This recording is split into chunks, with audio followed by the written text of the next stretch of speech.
मोहम्मद कादरी कलंदरी जेलवी रहमतुल्लाह अलैह लिखी थी। ये बड़ी ज़बरदस्त किताब है। इतने खूबसूरत अंदाज में उन्होंने इसकी तशरीह की, आपके अशार की और मियाँ साहब की ज़िंदगी के बारे में। तो ये किताब जो है ये मुफ्त वो तकसीम करते हैं। तनवीर कुरैशी राब्ते के लिए उन्होंने नंबर भी दिए हुए हैं, राब्ता किया जा सकता है जेल में। नाज़रीन किराम, अक़वाल हिकमत जी, सैयदना अली मुर्तज़ा शेर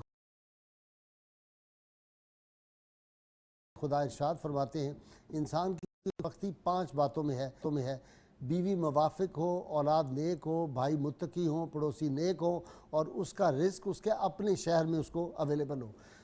ये कान दर्द के लिए जी किताब शिफा कबीर से नुस्खा है। अल्लाह ताला के इसमें मुबारक या समीओ सरसों के तेल पर 11 बार पढ़ें और कान में इसके 2 या 3 कतरे डालें, इंशाल्लाह शिफा होगी। शर्त यह है बौला आखिर कम से कम 11 मरतबा कोई भी दुरूद पाक जो आपको आता ज़रूर पढ़ें। हमारे प्रोग्राम नूर सर की तमाम वीडियोज़ जो हैं वो हमारे यूट्यूब चैनल 24 न्यूज़ HD पे अवेलेबल हैं, फेसबुक पे भी अवेलेबल हैं और नूर सर का जो है हमारा पेज, इसको लाइक करें ताकि ये सारी हमारे स्कॉलर्स की अहम बातें आप सुन सकते हैं। किसी वक्त भी ये नुस्खे भी आप इस्तेमाल कर सकते हैं। अल्लाह ताला से दुआ, अल्लाह ताला हमें हुजूर रहमत कौनैन सल्लल्लाहु अलैहि वसल्लम गैर मशरूत मोहब्बत ला महदूद फ़राज नसीब फरमाए। नारे के लिए तैयार हो जाइए ताकि फिर हम कारी अफजाल अंजुम से नाते सरवर कौनैन सल्लल्लाहु अलैहि वसल्लम सुन सके। पाकिस्तान का मतलब क्या? ला इलाहा इल्लल्लाह मुहम्मदुर रसूलुल्लाह।